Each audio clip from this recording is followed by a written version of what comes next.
yard. It could be any office in any industrial park in any state in America.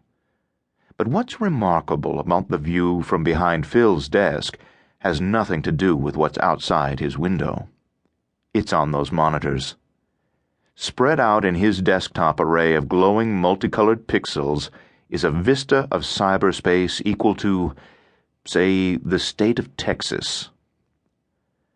One of the inventions SRI pioneered was the Internet. The research center is a cornerstone of the global phenomenon. It owned one of the first two computers formally linked together in 1969, the first strand of a web that today links billions. This was more than 2 decades before Al Gore popularized the term information superhighway. There at the genesis, every computer that connected to the nascent network was assigned its own 32-bit identity number or IP address, represented in 4 octets of ones and zeros.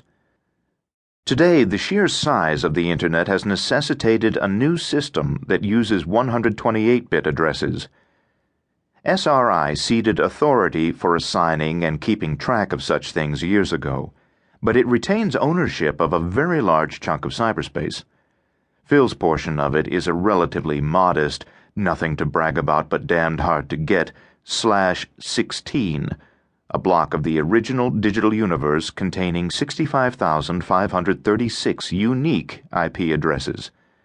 In other words, the last 2 octets of its identity number are variable, so that there are 2 to the 16th possible distinct addresses, one for each potential machine added to its network. It gives him what he calls a large contact surface on the Internet. He's like a rancher with his boots propped on the rail of the front porch before a wide-open prairie with, as the country song says, miles of lonesome in every direction. It's good for spotting intruders. Phil's specialty is computer security, or rather Internet security, because few computers today are not linked to others. Each is a part of a network tied to another larger network that is in turn linked to a still larger one, and so on, forming an intricate invisible web of electrons that today circle the Earth and reach even to the most distant parts of our galaxy, if you count those wayfaring NASA robot vehicles sending back cool snapshots from mankind's farthest reach into space. This web is the singular marvel of the modern age, a kind of global brain, the world at everyone's fingertips. It is a tool so revolutionary that we have just begun to glimpse its potential, for good and for evil. Out on his virtual front porch, Phil keeps his eyes peeled for trouble. Most of what he sees is routine, the viral annoyances that have bedeviled computer users everywhere for decades, illustrating the principle that any new tool, no matter how helpful, will also be used for harm. Viruses are responsible for such things as the spamming of your inbox with come-ons for penis enlargement or million-dollar investment opportunities in Nigeria. Some malware is designed to damage or destroy your computer, or threaten to do so unless you purchase a remedy, which turns out to be fake.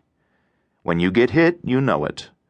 But the newest, most sophisticated computer viruses, like the most successful biological viruses, have bigger ambitions and are designed for stealth.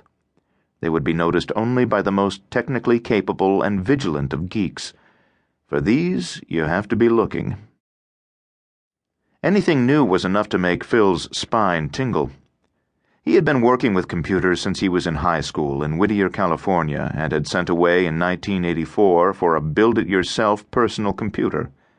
Back then, personal computers were not yet on the market.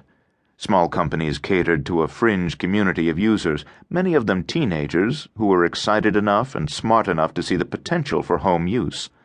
They would order kits and assemble the machines themselves, using them to play games mostly, or configuring them to perform simple household or business chores.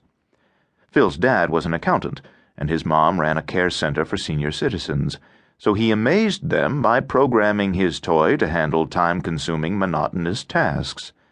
But mostly he played games. He took computer classes in high school, contributing at least as much as he took away, and in college at the University of California, Irvine, he fell in with a group of like-minded geeks who amused themselves.